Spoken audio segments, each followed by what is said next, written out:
दिल्ली में करारी हार के बाद आम आदमी पार्टी के नेताओं की नींद गायब हो गई है। पार्टी के मुखिया अरविंद केजरीवाल, संजय सिंह से लेकर तमाम बड़े नेता सदमे में है कि हार के बाद अब क्या होगा, पार्टी बचेगी या नहीं, क्या फिर से पार्टी के नेता जेल जाएंगे, क्योंकि सीबीआई भी अब एक्शन में है। वहीं बीजेपी की प्रचंड जीत के बाद पीएम मोदी ने भी कह दिया था कि जो लूटा है उसे लौटाना होगा। बीजेपी का कहना है कि पहले ही कैबिनेट बैठक में आप सरकार के घोटालों की जांच के आदेश एसआईटी को दिए जाएंगे। ऐसे में अब नए घोटाले के सामने आने का भी डर है। वहीं कोर्ट से भी आम आदमी पार्टी के लिए बुरी खबर आई है। इसके अलावा सीबीआई की एक विशेष अदालत ने दिल्ली आबकारी मामले में शामिल सभी आरोपियों से कह दिया है कि वे उन दस्तावेजों की जांच उचित समय के भीतर पूरी कर लें जिन पर सीबीआई ने भरोसा नहीं किया है। इससे अरविंद केजरीवाल और मनीष सिसोदिया से जुड़े मामलों में मुकदमा शुरू हो सके। वहीं पार्टी के सांसद संजय सिंह भी मुश्किल में है। हार के बाद संजय सिंह एकदम शांत पड़ गए हैं। वहीं कोर्ट से भी उन्हें बड़ा झटका लगा है। संजय सिंह का प्लान कोर्ट ने फेल कर दिया है।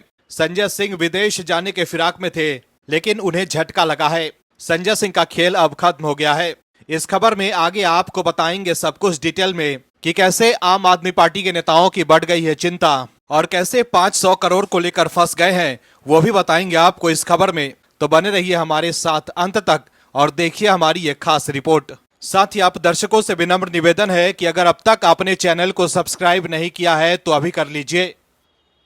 दिल्ली विधानसभा चुनाव के नतीजों से आम आदमी पार्टी को तगड़ा झटका लगा है। नतीजों से साफ है कि अब दिल्ली में बीजेपी की सरकार बनेगी और आम आदमी पार्टी विधानसभा में विपक्ष की भूमिका में रहेगी। भ्रष्टाचार के आरोप में जेल जाने वाले अरविंद केजरीवाल खुद पर लगे दाग को मिटा नहीं सके। नतीजतन दिल्ली की सत्ता चली गई। खुद भी अरविंद केजरीवाल बुरी तरह हार गए। भ्रष्टाचार के खिलाफ वर्ष 2011 में खड़े हुए अन्ना आंदोलन में अरविंद केजरीवाल प्रमुख रूप से दिखते थे, लेकिन वो खुद अब भ्रष्टाचार में घिर गए हैं। वहीं अब दिल्ली की सत्ता जाने के बाद एमसीडी को लेकर भी हलचल तेज हो गई है। बीजेपी ने अब एमसीडी में भी केजरीवाल एंड कंपनी की चिंता बढ़ा दी है। दरअसल दिल्ली विधानसभा चुनाव में प्रचंड जीत के बाद अब बीजेपी आम आदमी पार्टी को एक और बड़ा झटका देने के मूड में है। दिल्ली से आपका सफाया करने के बाद बीजेपी की नजरें अब एमसीडी पर है। इसी साल अप्रैल में दिल्ली नगर निगम के मेयर का चुनाव होना है। दिल्ली विधानसभा चुनाव में जीत के बाद अब एमसीडी में भी बीजेपी का पलड़ा भारी होगा। विधानसभा चुनाव में बीजेपी ने 48 सीटें हासिल की है, तो वहीं आपके खाते में 22 सीटें आई है। दर्शकों, अब आपको समझाते हैं एमसीडी का गणित कि कैसे बहुमत न होने के बावजूद बीजेपी का मेयर बन सकता है। दरअसल दिल्ली नगर निगम में पार्षदों की कुल संख्या 250 है। इसके अलावा दिल्ली के 7 लोकसभा और 3 राज्यसभा सांसद और 14 विधायक भी मेयर के लिए वोट डालते हैं। अभी की संख्या के हिसाब से बीजेपी के पास 120 पार्षद है, जबकि आम आदमी पार्टी के 122 पार्षद है।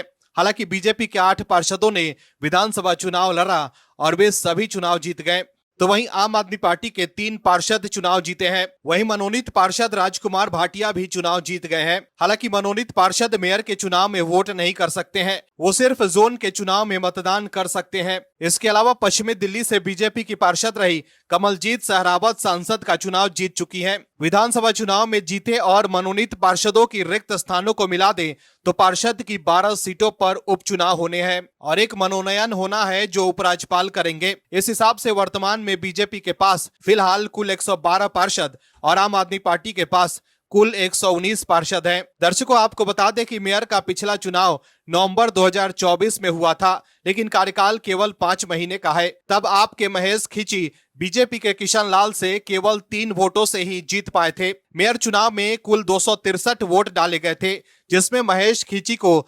133 और बीजेपी के मेयर उम्मीदवार किशन लाल को 130 वोट मिले थे, जबकि 2 वोट अवैध हो गए थे। बीजेपी के पास तब 113 पार्षद थे, उसे 1 विधायक और 7 सांसदों का भी समर्थन था, यानी कुल संख्या 121 थी। वहीं आम आदमी पार्टी के कुल 141 वोट थे, जिसमें 125 पार्षद, 13 विधायक और 3 राज्यसभा सांसद थे, जबकि कांग्रेस के पास 8 पार्षद थे और कांग्रेस के पार्षदों ने चुनाव का बहिष्कार किया था। अब बीजेपी के 14 विधायक और 7 लोकसभा सांसद भी वोट डालेंगे। ऐसे में अब दिल्ली विधानसभा चुनाव में प्रचंड जीत के बाद सरकार बनाने के साथ ही बीजेपी एमसीडी में भी अपना मेयर बनाने के मिशन पर लग सकती है। दर्शकों, बीजेपी दिल्ली में अप्रैल में अपना मेयर बना ले तो कोई हैरानी नहीं होगी। दिल्ली में बीजेपी की सरकार बनने के बाद बीजेपी मेयर के खिलाफ अविश्वास प्रस्ताव भी ला सकती है। हार के साथ ही केजरीवाल के लिए पार्टी को टूट से बचाना मुश्किल हो सकता है।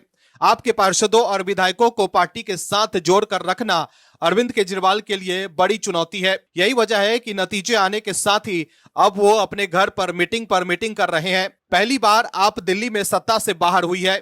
ऐसे में केजरीवाल पार्टी के तमाम बड़े नेताओं को बुलाकर उनका मन टटोल रहे हैं और कोशिश कर रहे हैं कि पार्टी के तमाम नेता पार्टी के साथ ही बने रहें। वहीं पीएम मोदी कह चुके हैं कि सरकार बनते ही सीएजी रिपोर्ट पेश किए जाएंगे। जो लूटा है उसे लौटाना होगा। भ्रष्टाचार के खिलाफ कार्रवाई भी होगी। ऐसे में अब दिल्ली की सत्ता से हाथ धोने के बाद अब एमसीडी से भी आम आदमी पार्टी की विदाई तय मानी जा रही है। दिल्ली से आम आदमी पार्टी पूरी तरह से साफ हो गई है। जिस तेजी के साथ अरविंद केजरीवाल दिल्ली की सत्ता तक पहुंचे थे, उसी तेजी के साथ उनकी पार्टी सत्ता से बाहर हो गई।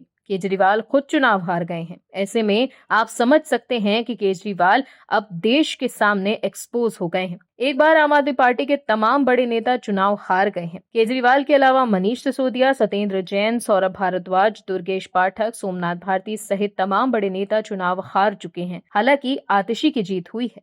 वहीं पंजाब से भी केजरीवाल की पार्टी के लिए बुरी खबर आई है। दर्शकों, दिल्ली में केजरीवाल ने जो किया था, आम आदमी पार्टी की पंजाब सरकार भी वही कर रही है। आम आदमी पार्टी की पंजाब सरकार प्रचार प्रसार में बिजी है। उसके पास समय ही नहीं है कि वो राज्य के अन्य मुद्दों पर ध्यान दे। दर्शकों, समझने की बात तो यह है कि आम आदमी पार्टी के लोग चाहते ही नहीं कि किसी भी राज्य का विकास हो उनके पास, जहां उनका शासन है। समझने की जरूरत तो ये भी है कि पहले दिल्ली और अब पंजाब में सिर्फ लोग मौज ही ले रहे हैं, काम तो कोई भी नहीं कर रहा। समझने की बात तो ये भी है कि आम आदमी पार्टी के लोगों ने पंजाब का बुरा हाल कर रखा है। पूरा राज्य आर्थिक संकट से जूझ रहा है, क्योंकि कहने वाले कह रहे हैं कि आम आदमी पार्टी की सरकार काम कम दिखावा ज्यादा करती है। इसकी वजह से पंजाब सरकार को हाईकोर्ट से फटकार भी लगी। पंजाब और हरियाणा हाईकोर्ट ने पंजाब की आम आदमी पार्टी सरकार को खूब लताड़ा। हाईकोर्ट ने कहा कि आम आदमी पार्टी सरकार खर्चों के बारे में पूछे गई जानकारी नहीं देना चाहती। हाईकोर्ट ने आम आदमी पार्टी सरकार से विज्ञापन और गाड़ियां समेत कई कामों का खर्च मांगा था। हाईकोर्ट ने इस मामले में पंजाब सरकार के कोर्ट की अवमानना करने की भी बात कही थी। पंजाब और हरियाणा हाईकोर्ट के जस्टिस कुलदीप तिवारी ने इस मामले में दाखिल किए गए पंजाब सरकार के हलफनामे पर कहा है कि हलफनामे में दिए गए कारणों से तो लगता है कि सरकार का हमारे निर्देश का पालन करने का कोई इरादा नहीं है। हाईकोर्ट ने पंजाब सरकार से पूछा है कि क्या वो सही में अपने खर्च बचाने की इच्छा भी रखते हैं या नहीं। कोर्ट ने इस बात को लेकर नया हलफनामा दाखिल करने को कहा। इस मामले की सुनवाई अब 14 फरवरी 2025 को होने वाली है। हाईकोर्ट ने सितंबर 2024 में आदेश दिया था कि पंजाब सरकार अपने विज्ञापनों,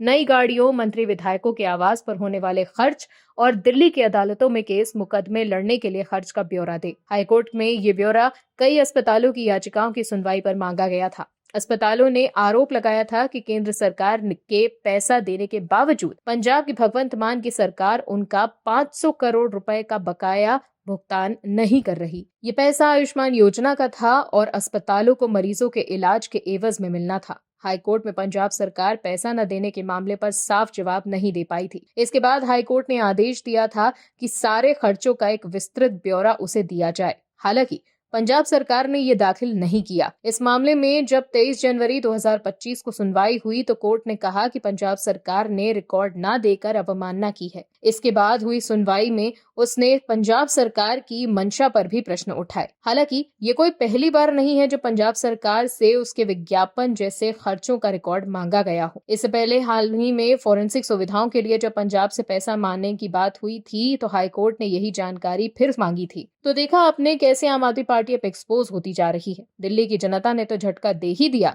साथ ही कोर्ट ने भी उन्हें फटकार लगा दी है।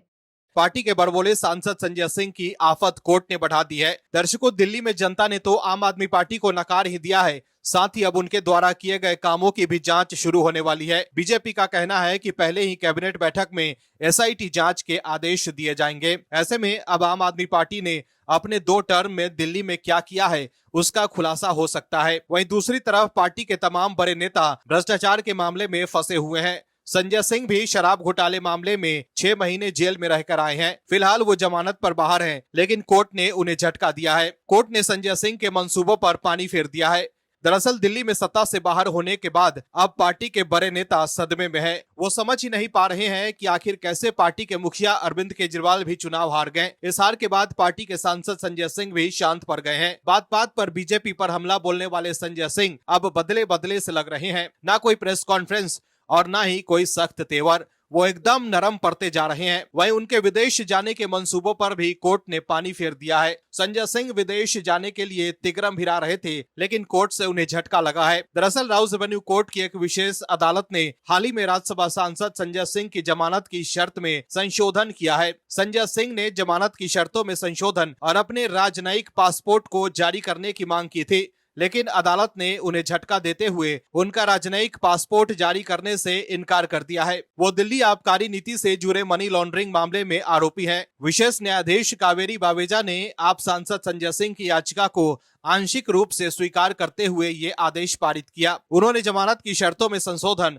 और अपने पासपोर्ट को जारी करने की मांग की थी। अदालत ने कहा कि उन्हें 3 अप्रैल 2024 के आदेश की शर्तों को संशोधित करने का कोई आधार नहीं दिखता, जिसके तहत आवेदक को अपना पासपोर्ट सरेंडर करने का निर्देश दिया गया था। अदालत ने कहा कि उसे आवेदक संजय सिंह की इस दलील को स्वीकार करने का कोई कारण नहीं दिखता कि वह विभिन्न अंतर्राष्ट्रीय कार्यक्रमों और सम्मेलनों में भाग लेने के लिए प्राप्त होने वाले निमंत्रणों को स्वीकार या जवाब देने में सक्षम नहीं है, क्योंकि उनका पासपोर्ट इस अदालत के पास है। आपको बता दें कि शराब घोटाले मामले में जमानत देने के साथ ही कोर्ट ने संजय सिंह पर कई शर्तें लगाई थी, जिसका पालन उन्हें करना है। संजय सिंह को दिल्ली एनसीआर क्षेत्र छोड़ने से पहले ईडी के जांच अधिकारी को अपने विस्तृत यात्रा कार्यक्रम के बारे में सूचित करना होगा और उन्हें अपना पासपोर्ट कोर्ट में सरेंडर करना होगा। वहीं अब संजय सिंह कोर्ट से पासपोर्ट रिलीज करने की मांग कर रहे हैं। राउज एवेन्यू कोर्ट स्थित विशेष अदालत ने ये भी कहा है कि आवेदक ने इस शर्त में संशोधन की मांग नहीं की, जिसके तहत उसे इस अदालत की पूर्व अनुमति के बिना देश नहीं छोड़ना है। उसने केवल ये मांग की है कि उसका पासपोर्ट उसे जारी किया जाए। ऐसे में आवेदक को किसी भी स्थिति में देश छोड़ने से पहले आवेदक को इस न्यायालय से अनुमति लेनी होगी। अदालत ने कहा कि यदि बाद में आवेदक को विदेश यात्रा की अनुमति प्रदान की जाती है तो निसंदेह पासपोर्ट जारी करने का आदेश दिया जाएगा। तो देखा आपने कैसे कोर्ट से संजय सिंह को झटका लगा है। शराब घोटाले मामले में संजय सिंह की चिंता कम नहीं हुई है, अभी वो जमानत पर बाहर हैं। वहीं दिल्ली में आम आदमी पार्टी की करारी हार के बाद संजय सिंह को भी बड़ा शौक लगा है। वो सोच रहे थे कि आम आदमी पार्टी बड़ी ही आसानी से जीत जाएगी, लेकिन पार्टी की तो हार हुई ही है, साथ ही पार्टी के मुखिया भी चुनाव हार गए हैं। Bureau report OMH news. आप दर्शकों से विनम्र निवेदन है कि चैनल को सब्सक्राइब जरूर करें